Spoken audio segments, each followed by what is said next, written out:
Welcome to HIT Podcast, H.I.T, Human Resources, Insurance, and Technology. I'm your host, Toby Kennedy. As we do every week, we are dropping into your feed with what I hope are bite-sized, digestible, well-curated conversations going on in the space. This week's episode will be no exception. This week's episode is brought to you by Montage Insurance Solutions, and without any further ado, I bring on who I hope you all recognize as guest 100, friend of the show, Magalie René, back in to chat with us. Thank you so much for being here. Oh, I'm so excited to be here. I love connecting with you. It's always a great time. I'm so grateful that you're here. And if folks missed that 100th episode, A, shame on you and go back and watch it. But B, I need you to just name drop like a phone book with bad binding. Tell me a few of the places that you have been and done and spoke, because you have one heck of a resume.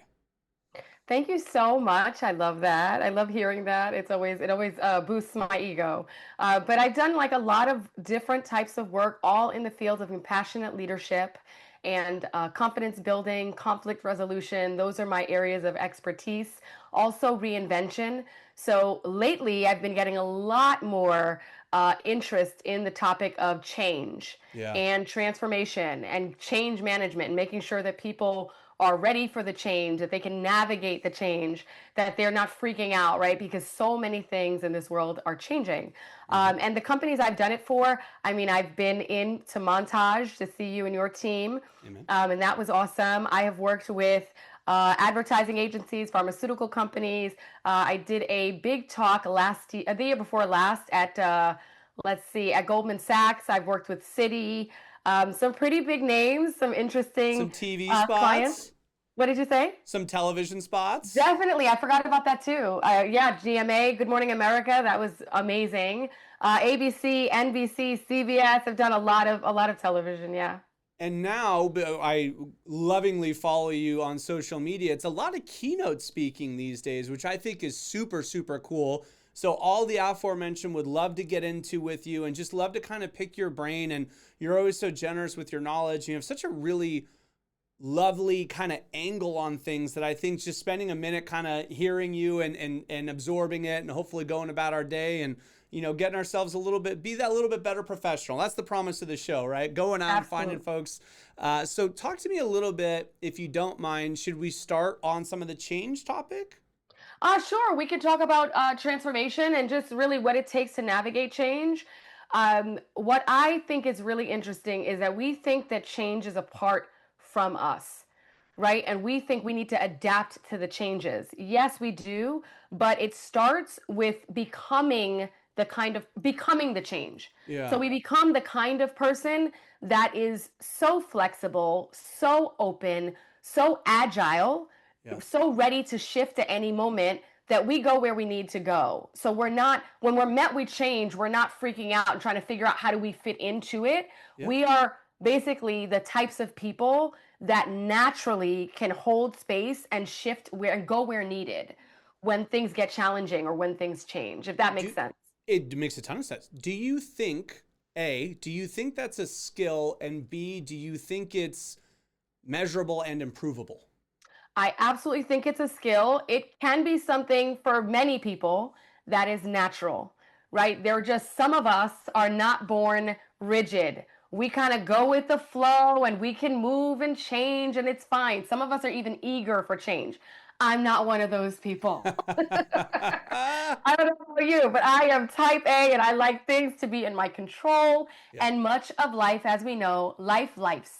So nothing is right. And nothing is ultimately in our control. So I do luckily also believe that even though it's something some people naturally have, there are tools that we can also use to shift into that, to grow that muscle within each of us.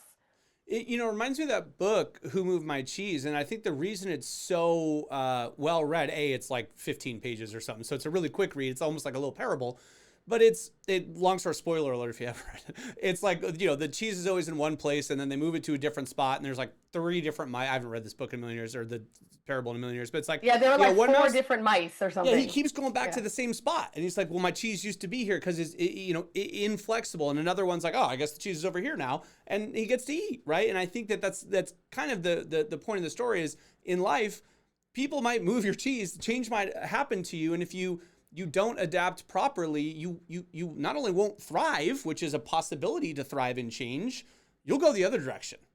100%. I actually love that book. It's one of the must reads. It is. So if I had three books that I would tell people to read, Who Moved My Cheese, numero uno, if you are in management, if you're working with people in any capacity. Yep. The other one would be The Four Agreements. And the third one, of course, is The Alchemist. That's a little more woo-woo, but it's an amazing book as well. So those are the Yeah. three. So I love that you mentioned Who Moved My Cheese. Yeah, good. Yeah. Well, there you go. But it's apropos because it's exactly the skill set you're talking about. And I wonder, using that book as a sort of admission, the fact that people have different natural inclinations or I guess change readiness or however you'd want to put it. But if we acknowledge that fact, and we also acknowledge the fact that life's change will happen and adapting to change is often a necessity for success, do you have thoughts on what someone listening that's like, I want my people to do better at this, or I wish my team was better at this, or how do I talk to folks about the importance of that as a skill? Yeah, I think when it comes to connecting and communicating with your teams, you've got to communicate in a way to be heard. And so Mm, this is one of the really important and powerful skills when it comes to being able to navigate change, especially as a manager or someone who's working with a team, right? Or maybe leading a team in any capacity. You've got to know that not everybody hears things the same way. yeah. So how are we going to communicate to make sure that it lands? So, I work with so many different types of teams. We even have a whole element of the business that's just with nutrition teams and Mm-hmm. school districts. And it's so interesting. I'm going to give this as an example. Somebody might give an instruction to a team and say, "Hey, I want you to slice the carrots this way to do," and people are going, "Yeah, sure." They're shaking their head, yes. And then later they're sliced a totally different way. But did you not hear me? I heard you, but here's what I understood. Yeah. Right? So somebody might understand something completely different than the way you might communicate it. And so I think that's a big piece of it is we've got to know how we're communicating, to whom are we communicating, such that they receive the information and understand what we're trying to get across.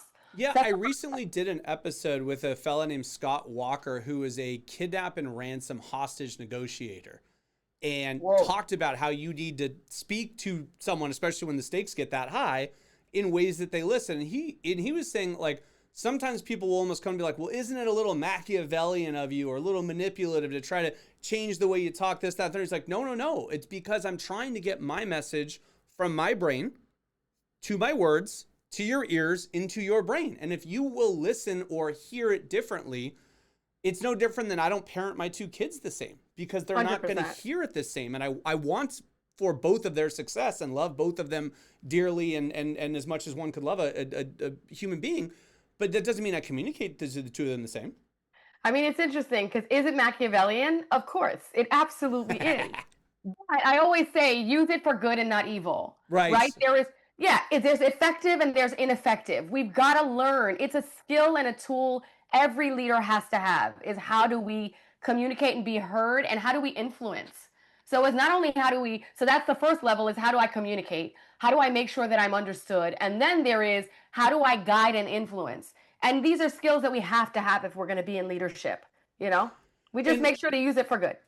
I agree. So yeah, Yeah. you like if I can hack a person or hypnotize them or something, right? You want to hypnotize them and have them do something good, right? I'm a doctor that's going to hypnotize you to stop smoking, sort of a thing, not to 100%. give me Yeah. $100 out of your wallet. I get that part, but also I wonder if there's a facet to this that makes it more effective, to where it's like, well, if I'm trying to speak in, for lack of a better word, the language that this person will hear, I need to know what their language is. I need to take the time to Yeah. know them. I need to invest in my team so that I'm not constantly shouting out Susie when she's secretly dying inside because she hates the public, eye on her, right? Yeah.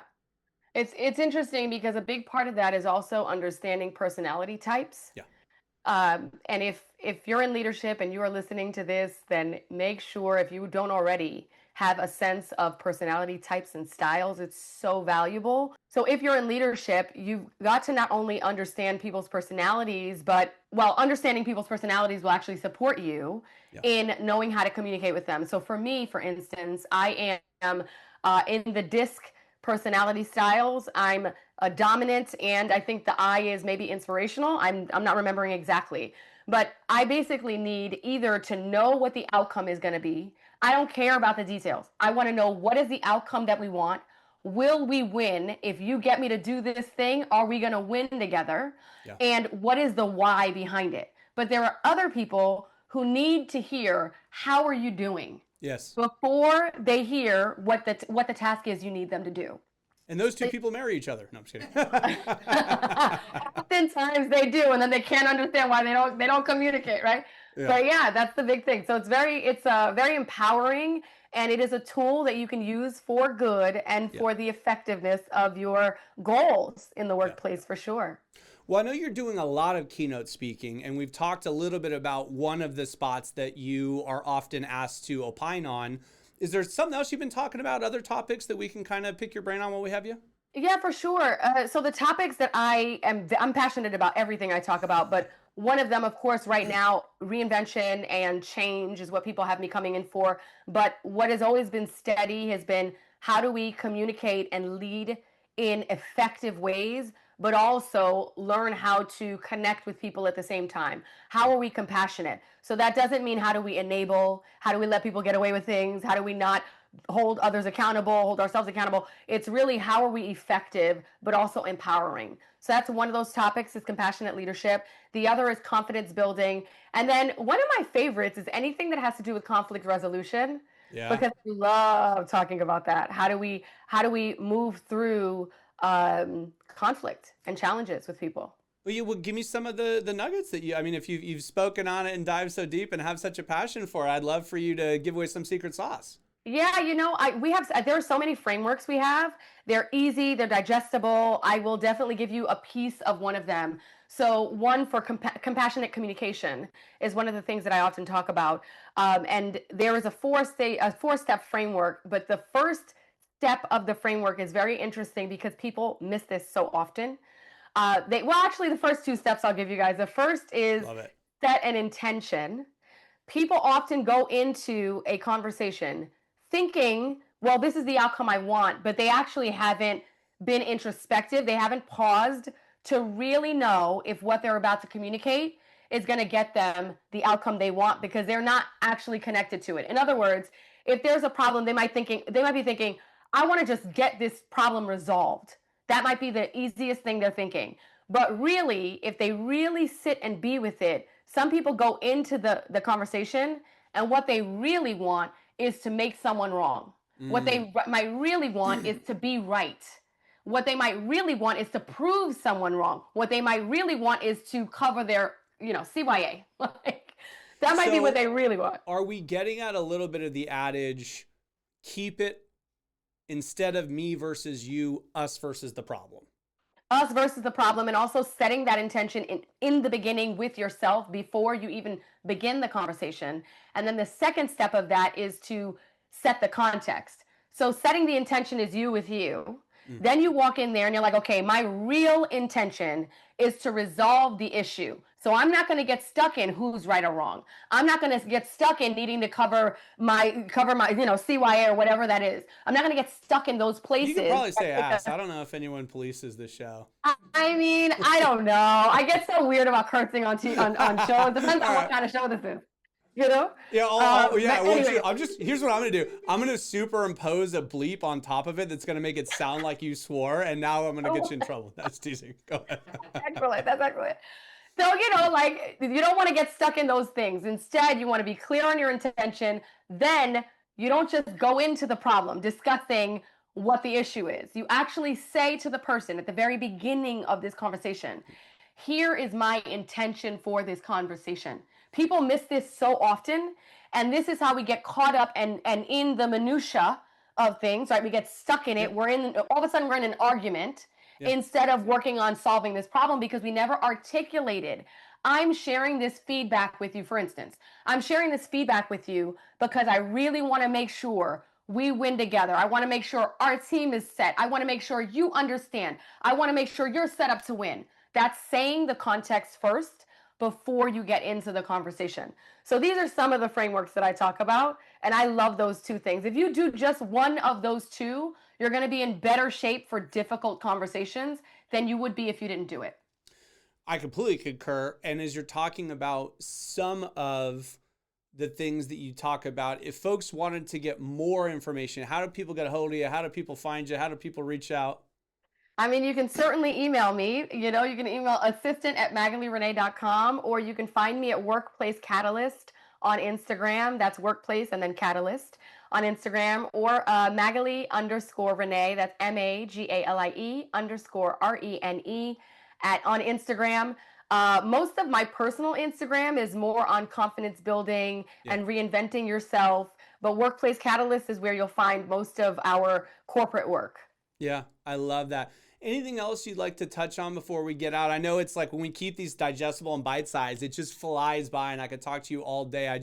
I try so hard with the audience to keep our commitment to the tight time frame. But I do want to give you a chance if there's anything that we didn't quite touch on, or you're like, one more thing that I've got on my heart and mind these days is. Yeah, I love this. I will actually share the title of one of my main talks, which is Live Your Legacy. And the reason why I'm so passionate about this topic is because it's really about not going through the motions. We go through the motions, and I think we do that now more than ever, considering not knowing what the outcome of things is going to be. We don't know what AI is going to bring us. We don't know what the political climate is going to bring us. We do not know what the workforce is going to be like in a day, in a month, in a year, in 5 years. And there's so much unknown that I think most of us are just trying to get through. We're just trying to get through the day. We're going through the motions. And there is such a powerful opportunity for joy. I'm going to be I'm going to bring it down to brass tacks, for joy, for fulfillment, for happiness, for some sense of meaning, when we begin to know that our everyday life can be lived in the service of our legacy. Like every interaction we are in, we're leaving something of us behind. Yeah. And so the talk that I have, I'm really passionate about, is really about living your legacy. So I will remind the audience that is something to think about. Think about the ways that all of your interactions, those small moments in the workplace or elsewhere in your life, think about how that is part of your legacy, the legacy that you're not only leaving, but that you're living. Yeah. Yeah. And you never know. I mean, there's countless times where someone will just say, man, this thing you told me 3 years ago or 5 years ago always stuck with me. And you're kind of like, I don't even remember that conversation, bro. I don't even remember the conversation. That happens to me all the time. Yeah. So, but your point is, live in this moment, be present, give positively of yourself, your energy, your conversation, etc. And if you just keep doing that, of course, you're not going to remember every interaction, but you might have a meaningful moment with someone because, you sort of, you lived that way. You 100% will have that meaningful moment. Absolutely. Well, I am just so grateful to have shared another 15 meaningful moments with you and having you back on. And next time you're in town, we'll get you back physically in the studio. But absolutely. Thank you so much for letting us check in with you. And thank you for sort of all you do. And I just appreciate the heck out of you, Magalie. Thank you, Toby. It was so great to connect and be on with you. And your audience is amazing. Awesome. Thank you. Well, that's all the time we have for you, amazing audience, folks, this week. Thank you to the sponsors keeping the lights on: Rula, Excel Health, TrueHue, Montage Insurance Solutions. We're blessed to be here. Thank you guys for following and watching us every week, week in and week out. Appreciate that. Love seeing the numbers go up. Thank you guys. Like, subscribe, share, tell a friend. Join us next week. Join us every week. And until next week, make this the best week yet.